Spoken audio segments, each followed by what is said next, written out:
성령 강림 주일입니다. 2000년 전 마가의 다락방에서 성령이 뜨겁게 임하신 날을 기억하는 그런 날인데요. 특히 성령 강림 사건으로 교회가 시작이 됩니다. 자, 그런 면에서 본다면 오늘은 교회의 생일이라고 할 수 있죠. 그렇죠? 오늘은 교회의 생일이라고 할 수가 있습니다. 교회는 성령과 함께 탄생했습니다. 오늘날의 교회는 성령의 능력으로 성장해 왔습니다. 이런 면에서 본다면 성령의 능력은 교회의 핵심이고 생명입니다. 그래서 성령 충만한 교회는요, 하나님으로부터 반드시 쓰임을 받게 되어 있어요. 우리 LA 감사하는 교회가 이런 교회인 것을 믿으시기 바랍니다. 우리 LA 감사하는 교회는 성령이 충만한 교회예요. 여러분이 뜨겁게 기도하고 늘 말씀으로 생활하는 여러분들을 보면서 우리 하나님께서 정말 기뻐하실 것입니다. 우리 예수님께서요, 부활하신 후 40일 동안 이 세상에 더 계셨습니다. 자, 그리고 예수님은 승천하시기 전에 사도행전 1장 4절에 나오는 말씀처럼 사도들 앞에서 이런 말씀을 하십니다. 예루살렘을 떠나지 말고 내 아버지께서 약속하신 선물을 기다려라. 이 약속의 내용은 내가 전에 말했고 너희도 들은 것이다 라는 말씀을 사도들 앞에서 이야기했어요. 자, 이 약속의 내용이 사도행전 1장 5절에 나와 있는데요. 그 내용의 말씀은 요한은 물로 세례를 베풀었으나 너희는 몇 날이 못되어 성령으로 세례를 받으리라 라는 이 약속의 말씀입니다. 자, 그러면서 예수님은 사도행전 1장 8절에서 여러분에게 너무나 유명한 말씀을 하시죠. 성령이 너희에게 임하면 너희에게 성령이 임하면, 자, 오직 성령이 너희에게 임하면 예루살렘과 온 유대와 사마리아와 땅끝까지 이르러 내 증인이 될 것이다. 자, 우리 안에 성령이 임하면 우리가 복음을 증거하게 돼 있다는 거예요. 자, 그런데 정말 이 예수님의 약속을 믿고 기다리며 예루살렘의 그 한 다락방에 모여서 기도하던 몇 명? 120명이 성령의 충만함을 받게 됩니다. 자, 이렇게 성령 충만함을 받은 베드로와 예수님의 제자들, 그리고 성령 충만함을 체험한 사람들에 의해서 복음이 퍼져나가기 시작하는 거예요. 자, 예수님께서 말씀하신 대로 예루살렘과 온 유대와 사마리아 땅끝까지 복음의 불길이 지금 퍼져 나가고 있는 것이에요. 여러분, 오늘날도 똑같아요. 성령이 임한 사람에게는 내 안에 계신 예수를 전하지 않고는 못 배게요. 그래서 사람 만나는 사람마다 예수 믿으세요, 예수 믿으세요, 예수 믿는 것이 여러분이 사는 길입니다라고 복음을 증거하게 돼 있다는 거예요. 내 안에 계신 예수를 자랑하고 싶어요. 내 안에 계신 성령님을 자랑하고 싶어요. 내 안에 계신 그 하나님을 그 앞에 있는 어떤 사람에게 보여주고 싶다는 거예요. 여러분, 전도는요, 내 힘으로 하는 것 아니지. 누구 힘으로 하는 거죠? 내 안에 계신 성령님의 힘으로. 내 안에 성령님이 계시면 우리는 반드시 복음을 증거하게 돼 있어요. 자, 목사라고 해서 밖에 나가서 전도를 잘할까요? 아니요. 여러분들이 훨씬 더 잘해요.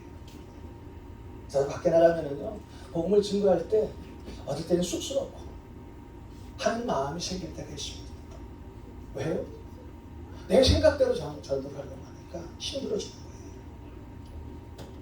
자, 그래서 성령이 임한 사람에게는 사도행전 5장 42절의 말씀처럼 그들이 날마다 성전에 있든지 집에 있든지, 여러분이 여기에 있든지 밖에 있든지 예수는 그리스도라고 가르치기와 전도하기를 그치지 아니하리라. 성령이 내 안에 있습니다. 우리는 복음을 증거하지 않고는 절대 살 수가 없어요. 자, 무엇보다도 복음의 증거는요, 다시 말해서 전도는 이 우리 예수님께서 하늘로 승천을 하시기 전에 마지막으로 저와 여러분에게 간절히 부탁하신 말씀이에요. 마태복음 28장 있잖아요. 그러면 너희는 가서 모든 민족을 제자로 삼아 아버지와 아들과 성령의 이름으로 세례를 베풀고,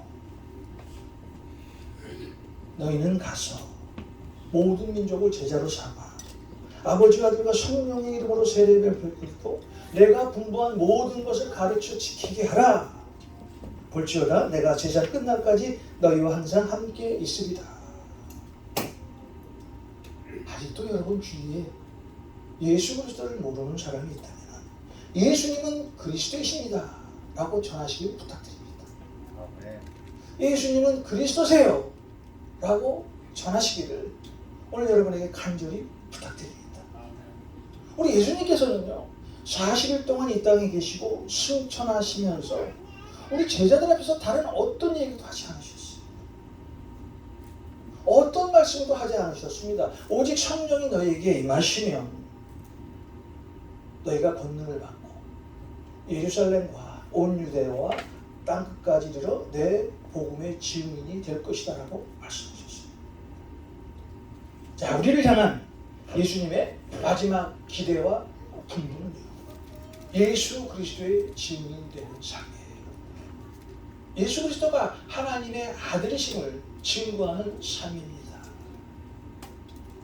먼저 성령 받은 여러분들이 세상에 나가서 모든 민족을 제자로 삼고 복음을 지키도록 가르쳐야 한다는 거예요.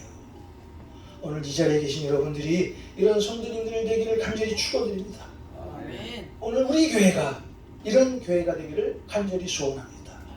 그래서 이 우리 교회가 이 마지막 때 구원의 방주의 역할을 하는 그런 교회가 되기를 다시 한번 축원드립니다. 우리는 이런 교회가 되어야 합니다. 오늘 사도 바울은 성령 안에 사는 사람은 오늘 말씀의 제목처럼 성령을 따라 행하라 라고 말씀을 하시는데요. 사실 우리가 성령을 받고 나면은요 성령 받기 전의 삶과 성령 받은 후의 삶이 확연히 틀려져. 그렇죠. 성령 받은 여러분의 삶을 한번 되돌아보십시오. 성령을 받고 나니까요 여러분이 세상에서 가졌던 그 모든 것, 과거에 그 모든 것을 잊고 주님 안에서 살아가잖아요. 지금부터요. 왜요? 그것이 고린도후서 5장 17절의 말씀처럼 그런즉 누구든지 그리스도 안에 있으면 새로운 피조물이라. 그런즉 누구든지 그리스도 안에 있으면 새로운 피조물이라. 이전 것은 지나갔으니 보라 새 것이다. 성령 받은 사람은요 새로운 사람으로 살아갈 수밖에 없습니다. 아멘. 특별히 우리가 성령을 받으면 기쁨과 감사와 소망과 즐거움과 하나님의 은혜가 내 삶을 주장하게 된다는 거예요. 자, 여러분이 성령을 받으면 날마다 기쁨이 생겨요. 감사가 있어요. 소망이 있어요. 즐거움이 있습니다. 그리고 하나님의 은혜가 여러분의 삶을 주장한다는 거예요. 우리가 성령 안에서 살게 되면 우리를 통해서 예수 그리스도의 모습을 보여주게 됩니다. 여러분 사복음서에 등장하는 그 예수님의 제자들 한번 보세요. 성령 강림을 기준으로 해서 그 전과 그 후의 삶 한번 비교해 보시기 바랍니다. 우리 예수님의 제자들이요 예수님과 3년 반 동안 같이 있었어요. 그러나 성령을 받기 전에 그들의 삶은요 여러분의 삶보다도 훨씬 더 못한 삶을 살았을지도 몰라요. 왜냐하면 하나님의 아들이신 예수 그리스도와 함께 다녔잖아요. 그분이 어떤 분인 줄 알았잖아요. 자, 베드로는 주는 그리스도시요 살아계신 하나님의 아들이라고 고백했잖아요. 그럼에도 불구하고 예수님이 십자가에 달리시자 다 그들은 예수님을 부인하고 예수님을 도망갔어요. 예수님의 제자들 예수님과 함께 살았어요.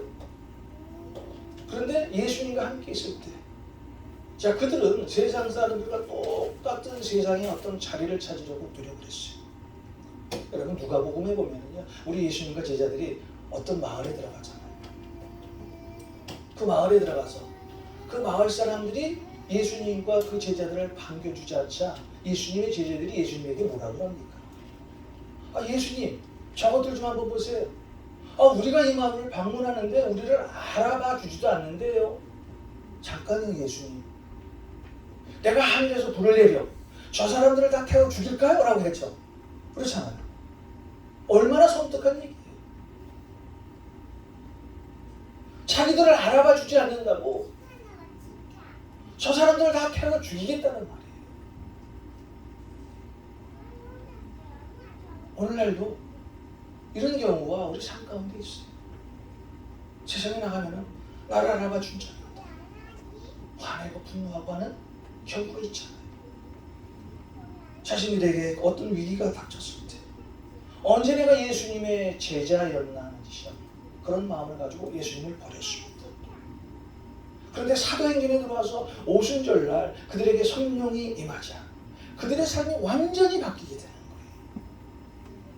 거예요. 성령을 모신 그들의 삶이 당대해졌어요. 사도행전 4장에 나온 베드로와 요한을 보십시오. 사내들인 공양 앞에서 자신들을 협박하고 핍박했지만 그들은 그들 앞에서도 당당했어요. 오히려 핍박하는 그들 앞에서 너희가 십자가에 못 박은 예수님이 다시 살아나신 것을 모르느냐 하고 담대하게 주님의 복음을 증거하게 됩니다. 또 사도행전에 등장하는 모든 제자들 주님의 복음을 다 증거하다가 다 순교하게 됩니다. 사실 그들은요 성령이 임하기 전에는 세상적인 마음을 가지고 살았던 사람들이었어요. 여러분 사도 바울은 어떻습니까? 사도 바울은 사실 우리 성령님이 임하기 전에는 예수님을 만나기 전에는 아주 철저하게 사람 중심으로 살았던 사람이에요. 그 당시 바리새인 중에 바리새인이었죠. 그런데 그가 어느 날 다메섹으로 가는 길에서 부활하신 예수님을 만나게 됩니다. 사실 바울이 예수님을 만난 그 사건은요. 아마 바울도 그렇게 생각했어요. 자신의 이성으로는 도저히 생각할 수 없는 일이 벌어질 거예요. 예수님의 빛을 보았고 예수님의 음성을 듣게 됩니다. 그때 부활하신 예수님과 성령님이 사도 바울 안에 임재하게 됐죠. 자, 그때부터는 예수 믿는 사람을 박해하는 것이 아니라 부활하신 예수님을 증거하는 사람으로 변했다는 거예요. 자, 이렇게 성령이 여러분 안에 거하면 성령이 내 안에 거하게 되면요 내가 바뀌게 돼요. 여러분의 삶이 완전히 바뀌게 돼요. 180도로 바뀌게 됩니다. 과거에 가졌던 여러분의 생각이 하나도 기억나지 않게 돼요. 이것이 성령 받은 사람의 모습이에요. 오직 말씀으로 살게 돼요.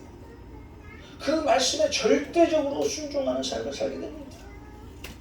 오늘 예배하는 여러분에게 이런 역사가 날마다 있기를 소원합니다. 우리 이런 삶을 살아야 돼요. 이것이 하나님을 가장 기쁘시게 하는 삶입니다. 자, 그렇다면 내가 여러분에게 또 한번 물어보겠습니다. 여러분이 오늘 이 성령 안에서 산다고 해서 정말 우리가 하나님 보시기에 완전한 사람으로 살아갈 수가 있을까요?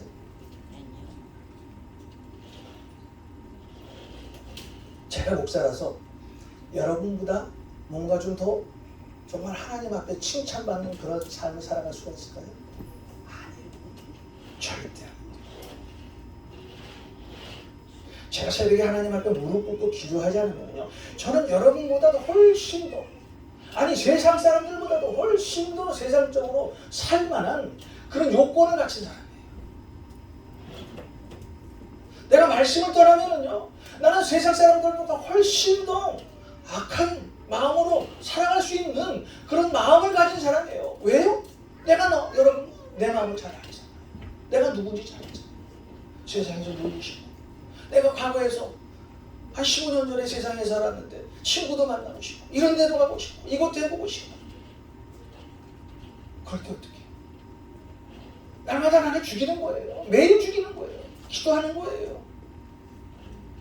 과거에 잊을 것은 기억하지 말게 해달라고 기도하는 거예요. 자, 우리가 성령 받고 나서 복음성가의 나사처럼 예수님처럼 바울처럼 살다가는 얼마나 좋겠어. 난 여러분이 그런 삶을 살기를 소원해요. 그런데 그렇지 않다는 거예요. 우리가 예수님을 만나고 성령이 내 안에 임하게 되는 그 순간부터 우리 마음에는 두 가지 마음이 싹 트죠. 두 가지 마음이 작동됩니다. 하나는 여전히 이전에 갖고 있던 세상적인 마음, 또 하나는 성령이 주시는 마음. 이들이 늘 갈등을 합니다. 이들이 늘 싸워요.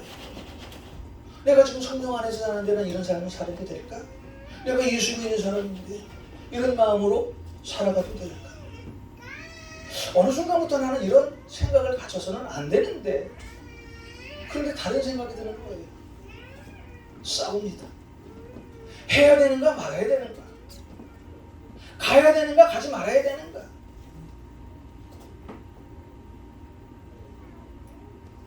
자, 주님의 위대한 종 사도 바울이다. 그 안에 성령이 임하면서 얼마나 많은 갈등을 했는지 로마서에 그의 그 마음에 있는 그 내용이 그대로 드러나 있는데요. 사실 로마서는요, 이 사도 바울이 한 번도 가보지 못한 그 로마에 있는 교인들에게 쓴 서신서예요. 자신들의 얼굴도 보지 못했어요. 이 로마서를 쓸 당시에는 로마에 있는 교인들도 보지 못하고 자신의 서신서를 썼다. 그런데 이 편지의 내용을 보면 한 번도 보지도 못한 그 로마 교인들에게 자신의 가장 시고 가장 약점, 가장 더러운 것들을 그 서신서에 썼다는 거예요. 쉽게 말하면 누구에게도 말할 수 없는 그런 자신의 시구를 로마서에 드러냈다는 거예요. 자, 로마서 7장 19절에 보면 사도 바울이 이런 고백을 합니다. 로마서 7장 19절을 한번 보겠습니다. 내가 원하는 바 선은 행하지 아니하고 도리어 원하지 아니하는 바 악을 행하는 듯다. 나는 지금 악을 행하고 있대. 누가? 사도 바울이. 그리스도의 위대한 종 사도 바울이 나는 지금 악을 행하고 있다. 여러분, 이런 고백하기 쉬워요? 내 마음 가운데 이 더러운 악한 생각을 여러분한테 이렇게 쉽게 내가 말할 수 있겠냐는 거예요. 내가 여러분 앞에서 항상 선한 척을 하려고 하지. 내 마음속에 있는 막 그냥 울분 그런 것들을 여러분에게 표현하지 않고 싶어 하죠. 근데 어떨 때 그럴 때 있어요. 저도 인간이니까요. 사람 보면요, 화날 때 있습니다. 참는 거예요. 인내하는 거예요. 누구의 힘으로? 성령의.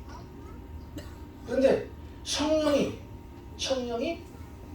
내 그 육체의 소욕을 제어하지 못할 때는 내 육체의 소욕이 확 튀어나오게 돼.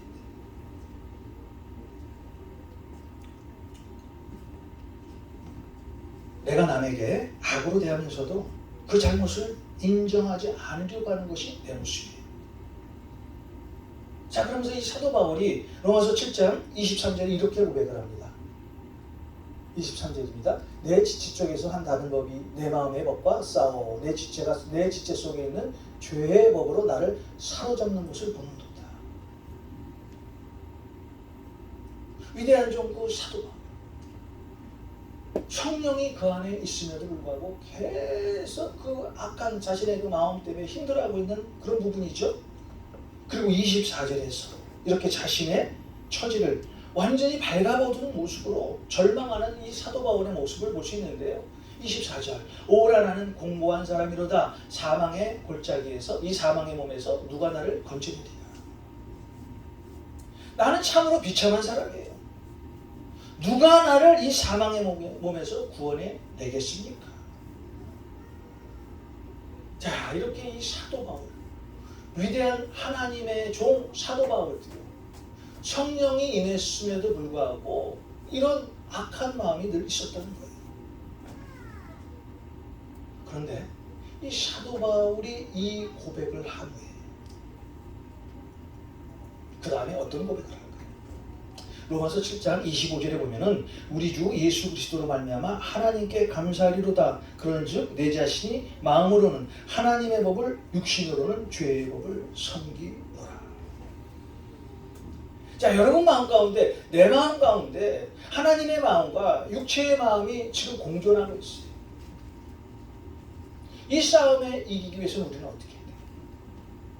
성령이 내 안에 거하도록 해야 되는데 성령이 내 안에 거하기 위해서는 우리는 어떻게 해야 돼요? 말씀해야죠. 기도해야죠. 말씀 없이 모이는 공동체 항상 문제 있어요. 기도 없이 하루를 시작하는 그 하루의 날 항상 문제가 생겨요. 여러분 다 경험해 보시잖아요. 하나님의 말씀이에요. 하나님의 약속이에요. 그리스도인이 모이는 공동체에 말씀이 사라져요. 그럼 뭐예요? 자신의 생각들을 툭툭 던지는 거예요. 그러다 보면 상처받고 어려워지고 내가 먼저 말씀 앞에 바로 서 있으면은 내가 하나님 앞에 어떤 일을 기도하고 그 일을 시작하면은요, 하나님께서 그 일을 책임져 주시겠다는 거예요. 그것이 예수 믿는 삶의 모습이라는 거예요. 자, 이렇게 어렵고 힘든 육체의 소욕과 성령의 소욕이 서로 싸워요. 그런데 이 사도 바울은 깨달은 거예요. 육체의 소욕을 이기기 위해서 내 안에 계신 성령이 나를 붙잡아야 되겠구나. 자, 로마서 8장 1절과 2절에 사도 바울의 위대한 고백이 나옵니다. 로마서 8장 1절과 2절입니다. 그러므로 이제 그리스도 예수 안에 있는 자에게는 결코 정죄함이 없나니 이는 그리스도 예수 안에 있는 생명의 성령의 법이 죄와 사망의 법에서 너를 해방하였습니다. 자, 제가 이걸 쉬운 성경으로 한번 읽어드릴게요. 그러므로 이제 그리스도 예수 안에 있는 사람은 정죄를 받지 않습니다. 그것은 그리스도 예수 안에서 생명을 주시는 성령의 법이 죄와 사망의 법에서 여러분을 해방시켰기 때문입니다. 사도 바울이요, 여러분과 같은 똑같은 성정을 가진 사람이에요. 사도 바울이요, 나 같은 마음을 가진 그런 사람이었어요. 그래서 우리와 똑같은 갈등을 하고 있는 거예요. 그런데 그 갈등을 어떻게 이겼어요? 그 갈등을 어떻게 넘었습니까? 성령의 능력으로 이겼다는 거예요. 성령의 힘으로 육체의 죄를 이겼다는 거예요. 어떻게? 고린도전서 15장 31절의 말씀처럼 나는 날마다 죽노라. 나는 날마다 죽노라. 자, 여러분, 내가 죽어야 누가 살아요? 예수가 사는 거예요. 내가 죽어야 예수가 그때 비로소 우리 안에 거하게 된다는 거예요. 자, 이 깨달음을 사도 바울은 즉시 깨달았어요. 아, 내 안에 내가 죽어야 예수가 사는구나. 자, 오늘 사도 바울은 이 자리에 계신 여러분들에게 분명히 말합니다. 예수 믿고 변화된 사람들에게도 육체의 욕심과 성령이 주신 욕심이 있는데 이들이 서로 대적할 때 성령을 따라 행하라고, 육체의 소욕과 성령의 소욕이 서로 갈등할 때 성령을 따라 행하라고 말씀하고 있는 거예요. 여러분이 세상에 나가면 늘 이것 때문에 갈등하잖아요. 참아야 되나? 풀어야 되나? 인내해야 되나? 아니면 확 그냥 한 대 주워박아야 되나? 이런 마음이 생기잖아요. 자, 성김이 먼저인가 내 유익이 먼저인가? 예수 그리스도를 믿는 사람은요, 성김이 먼저예요. 내 유익이 앞서면요 항상 갈등이 생겨요. 제가 목회를 하면서 여러분에게 이렇게 어떤 거 지시하는 거 이런 걸 좀 많이 안 합니다, 사실. 그래 제 마음 가운데는 늘 지시하고 싶어요. 그럼에도 불구하고 내가 그런 말을 안 하는 것은 여러분 안에 계신 그 성령님, 그 성령님을 통해서 어떤 일을 하기 위해서 기다리는 거예요. 자, 오늘 16절의 말씀을 다시 한번 보겠습니다. 오늘 말씀은 16절입니다. 내가 이르노니 너희는 성령을 따라 행하라. 그리하면 육체의 욕심을 이루지 아니하리라. 우리가 성령을 따라 살려고만 한다면, 성령님에게 도우심을 구하기만 한다면 육체의 욕심이 우리 안에서 사라지게 된다는 거예요. 우리가 예수를 믿고 나면 우리 안에 성령님이 계시기 때문에 육체의 소욕과 성령의 소욕 사이에 갈등이 일어나게 돼요. 자, 오늘 말씀의 17절, 육체의 소욕은 성령을 거스리고 성령은 육체를 거스리나니 이들이 서로 대적함으로 너희가 원하는 것을 하지 못하게 하려 합니다. 내 자신이 주님의 일을 하려고 이렇게 노력할 때 그때 반드시 또 다른 마음이 생긴다는 거예요. 에이, 내 일이 문제지. 내가 바쁜데 내 유익이 문제지. 주님은 내일 만나도 되지 하는 마음이 늘 생기죠. 그렇죠. 저도 그런데요. 아마 여러분도 그러실 거예요. 자, 왜 우리가 어떤 일을 시작하기 전에 기도해야 합니까? 주님의 음성을 듣기 위해서, 성령의 음성을 듣기 위해서. 기도하지 않고 하는 일이요, 반드시 문제가 생겨요. 반드시 어려움이 다가옵니다. 왜냐하면 성령의 음성을 듣지 않고 내 생각을 이야기해야 되니까, 내 생각을 펼쳐야 되니까. 자, 그렇다면 이렇게 우리 안에 있는 육체의 소욕과 성령 안에서 싸움이 일어날 때 여러분 안에 계신 성령이 여러분 안에 있는 그 육체의 소욕을 이겼다는 결과물을 어떻게 우리 주위 사람들에게, 어떻게 하나님 앞에 보여드릴 수 있겠어요? 아, 나는 오늘 성령님 때문에 이겼어, 승리했어요. 자, 그것이 갈라디아서 5장 22절, 23절의 그 유명한 말씀이에요. 육체의 소욕과 성령의 소욕 가운데 싸움이 일어났을 때 내 안에 계신 성령님이 이기셨다라는 그 결과물을 무엇으로 보여주실 수 있냐는 거예요. 자, 그것이 갈라디아서 5장 22절과 23절의 말씀. 자, 오직 성령의 열매는 사랑과 신학과 화평과 오래 참음과 자비와 양성과 충성과 온유와 절제. 그리스도 안에 사는 사람, 성령 안에 사는 사람은 성령의 9가지 열매를 맺으면서 살게 돼 있다는 거예요. 제가 이거는 설교할 때마다 거의 몇 주마다 한 번씩 여러분에게 말씀하고 있는 거예요. 왜냐하면 그리스도인이라면 이 성령의 9가지 열매를 꼭 가져야 돼요. 이 열매 맺고 살지 못하면요, 우리는 세상에 나가서 늘 낙담하고 실망하고 이것 때문에 힘들어지는 거예요. 사랑과 희락과 화평과 오래 참음과 자비와 양성과 충성과 온유와 절제, 이 성령의 9가지 열매가 우리 마음 가운데서 사라지면요, 우리는 늘 힘든 신앙생활을 할 수밖에 없다는 거예요. 이 성령의 열매를 맺고 살게 되면요, 여러분을 통해서 누가 드러나요? 예수 그리스도가 드러나요. 이렇게 오늘 여러분을 보니까 여러분 안에 다 여러분의 모습 가운데 예수 그리스도가 보이는 거예요. 왜요? 이 성령의 9가지 열매가 여러분 마음 가운데 있기 때문이에요. 여러분 세상에 나가면요, 혹시 이런 삶의 경험들을 해보셨습니까? 나는 정상적으로 살아. 나는 정말 열심히 주님의 일을 해. 정말 부끄럽지 않은 그런 삶을 살아. 그런데 비방하는 사람이 있어. 그렇죠? 그런 삶을 보고도 비방하는 사람이 있어요. 나는 열심히 살고 나는 열심히 주님의 일을 하는데 세상에 나가면은요, 아유 저 봐. 왜 저렇게 사니? 이 세상이 얼마나 좋은데. 예수 믿고 나서 꼭 그렇게 살아야 되나?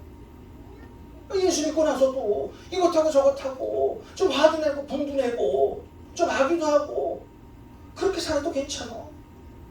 그렇게 살지 마. 근데 여러분이요, 성령의 9가지 열매를 맺고 그런 세상적인 말 다 무시하고 살아간다면요, 언젠가 그들이 여러분을 자랑하게 될 때가 있다는 거예요. 자, 그것이 베드로전서 3장 16절의 말씀이에요. 베드로전서 3장 16절에 뭐라고, 어떤 말씀이 있냐면은 선한 양심을 가지라. 이는 그리스도 안에 있는 너희의 선행을 욕하는 자들로.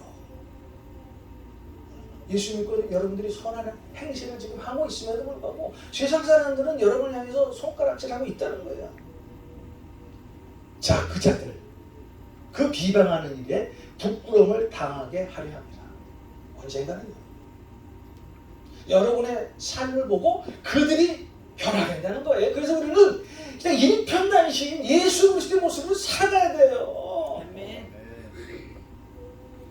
홍성화 목사, 너 왜 그렇게 사니? 목사라서? 아니야. 세상에 좋은 곳이 얼마나 많은데. 너 과거에 그렇게 살지 않았잖아. 내가 너 과거의 삶을 다 알아. 또 세상에 나가서 또 술도 한잔 먹고 친구도 만나고 또 그런 삶을 살았지 않느니.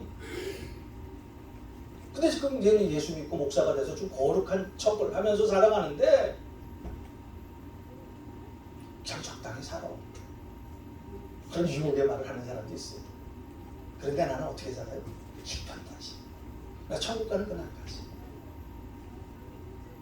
세상 사람들이 나를 어떤 모습으로 바라봐도 나는 예수 그리스도와 함께 살 때 언젠가 그들이 내 삶을 보고 예수를 믿게 된다는 거예요. 여러분이 그런 삶을 사시기 주님의 이름으로 축원합니다. 여러분의 삶의 모습을 보고 세상 사람들이 변화되길 저는 이 자리에서 반드시 확신할 수 있어요. 왜요? 여러분의 삶이 지금 그렇게 살고 있으니까. 자, 그런데 반대로 우리가 육체의 소욕에 따라 살게 되면 어떤 삶을 살아요? 갈라디아서 5장 21절에 나와 있는데 음행과 더러운 것과 호색과 우상 숭배와 주술과 원수 맺는 것과 분쟁과 시기와 분냉과 당짓는 것과 분열함과 이단과 투기와 술 취함과 방탕함. 자, 여기서 보면은 우리가 보통 예수 믿고 나서 다른 것은 다 안 하는데 이런 것은 자주 하는 것 같아요. 분쟁과 시기와 분냉과 당짓는 것. 분쟁과 시기와 분냉과 당짓는 것. 여전히 내 안에 이 모습이 있어. 그래서 나는 날마다 나를 죽이는 거예요. 예수 믿고 나서 우리는 여전히 성령이냐 육체냐 하는 그 싸움으로 살아가고 있다는 거예요. 그런데 성령 안에서 사는 사람은 결국 이 싸움에서 이기게 되어 있다는 거예요. 왜냐하면 성령이 여러분을 주장하시기 때문이에요. 성령이 임한 그 순간부터 우리는 새로운 피조물입니다. 성령이 우리 안에 계시면 우리에게 새로운 마음이 생깁니다. 그 마음은 어떤 마음이에요? 오직 주님을 위해서 살고자 하는 마음. 오직 하나님께 영광을 돌리고자 하는 그 마음. 오늘 사도 바울이 저와 여러분에게 특별히 강조하고 있는 것은요, 예수 믿고 변화된, 그래서 성령 안에서 사는 사람이 주님이 나에게 무엇을 하라고 말씀하고 명령하면요, 내 환경과 처지에 따라서 그 일을 수행하는 것이 아니라는 거예요. 반드시 말씀에 순종하라는 거예요. 하나님께서 말씀하시면은 네 하겠습니다 하라는 거예요. 내가 이르노니 너희는 성령을 따라 행하라. 그렇게 명령하셨잖아요. 오늘 사도 바울이 여러분에게 doing을 요구하는 거예요. must be. 해도 되고 안 해도 되는 것이 아니라 반드시 해야 된다는 거예요. 어떤 때? 하나님이 말씀하실 때, 성령님이 말씀하실 때, 주님이 여러분에게 말씀하실 때, 그 말씀에 아니 잠깐만요, 나 바빠요, 나 이거 하면은요 뭐 생기는데요, 이래서 말가는 거예요. 예수 믿고 변화된 사람은 예수님의 자녀답게 살아가는 거예요. 이것이 오늘 사도 바울이 저와 여러분에게 하는 말씀이에요. 우리가 이런 삶을 살아야 돼요. 자, 여러분이 이런 삶을 살면은 목사는 기쁘고 행복해요. 그런데 가장 좋아하고 기뻐하고 행복할 사람이 누구예요? 예수님. 우리가 예수님의 기쁨이 되어야 하는 거예요. 예수님 바라기가 되어야 되는 거예요.